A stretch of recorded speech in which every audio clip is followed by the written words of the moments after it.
Okay, so we're getting ready to make our roulade. I've got my chicken, a little bit more mise en place. I've got a meat mallet, got my boning knife. I've got 10 pieces of twine, 2 long ones, which can be long enough to go all the way around long ways, and then 8 short ones, which are going to come around the middle. I've also got my salt, my pepper, my tarragon, and I'm saving a little bit of the tarragon over there for garnish. All right, first thing I'm going to do is I'm going to take the tenders and I'm going to fold those over. Got my white meat here down close to me, dark meat up top.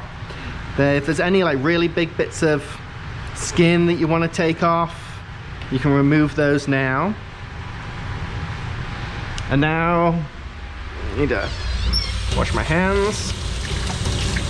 Got to be very, very conscious of washing your hands when you're doing this, because there's going to be a lot of touching other things that you don't want to get chicken blood on. Some plastic wrap and put that over the top. You don't have to do this, but it is kind of a safe thing just to control the splatter of the juices from getting everywhere. And then with the meat mallet, I'm just looking to even it all out. The main thing is going to be getting those thick breasts pounded out a bit, so it's just a bit more even all over. So.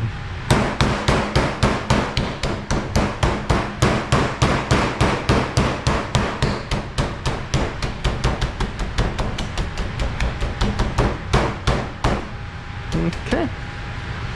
All right, that is that. My hands one more quick wash before I do my seasoning.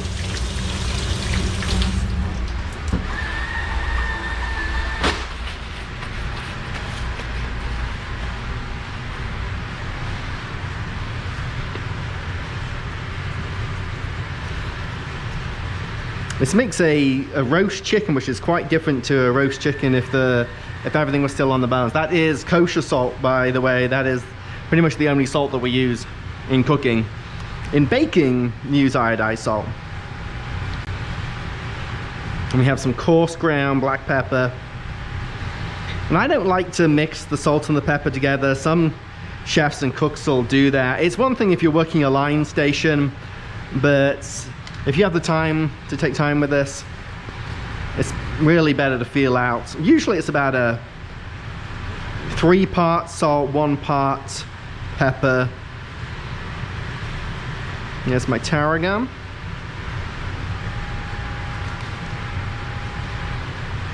Okay.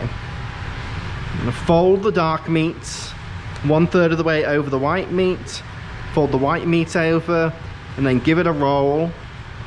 And then just tuck everything in on the sides to create your roulade. You get 4 of the short pieces and put 2 over each breast. Leave those strings on.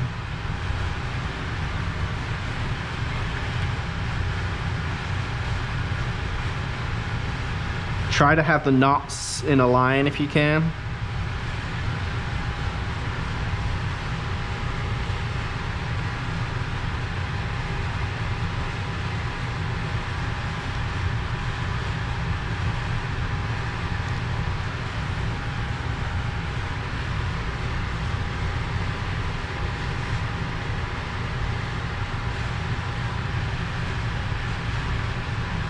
And you want those to be snug enough that you're starting to create that nice round roulade shape.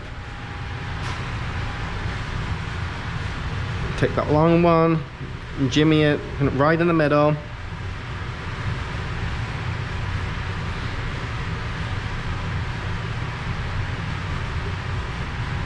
Just a little bit of a squeeze on this, or if you're not careful, it's going to want to horseshoe around on you, and you don't want that. Just kind of adjust the skin as necessary. Okay. And finally, you're going to get those 4 extra pieces. Tie them on. And that's going to help to keep that long one in place.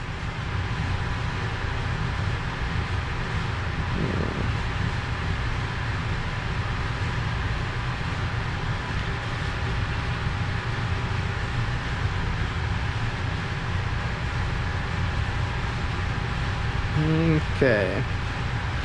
And then go and remove all that extra twine just to get it out of the way.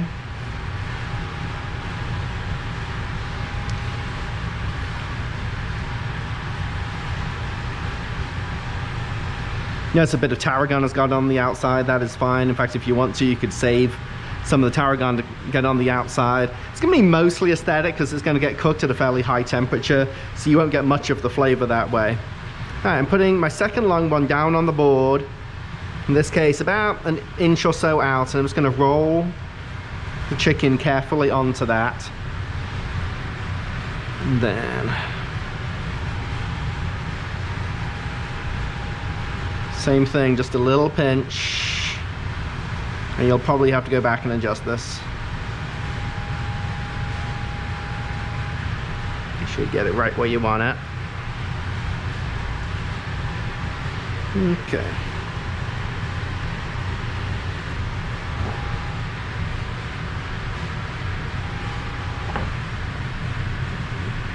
Make sure it's staying right in the middle. All right, then you're just going to take your last pieces, and anywhere it's bulging a little bit, just it's going to help to keep that other cord in place, and it's also just going to help to get a little bit more of that rounded off appearance that we like. And you're looking to create it as even as possible, because that way it's going to cook evenly.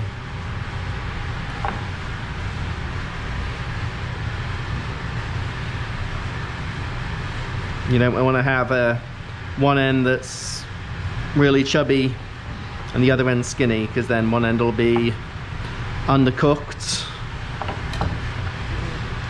or overcooked.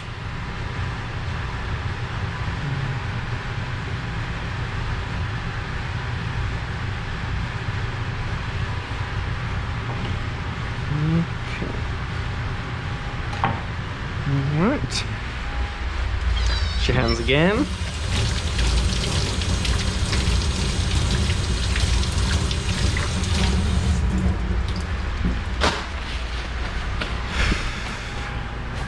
And we're going to grab our sheet tray and our olive oil. Now I'm going to be really careful to have one clean hand and one dirty hand. So pick this up.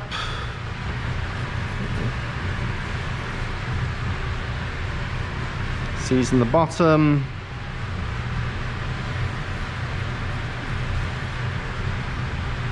That way you're not putting your chickeny hands into your seasoning.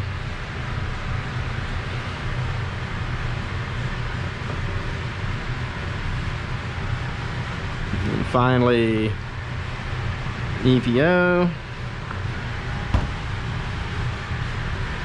Gently massage that around.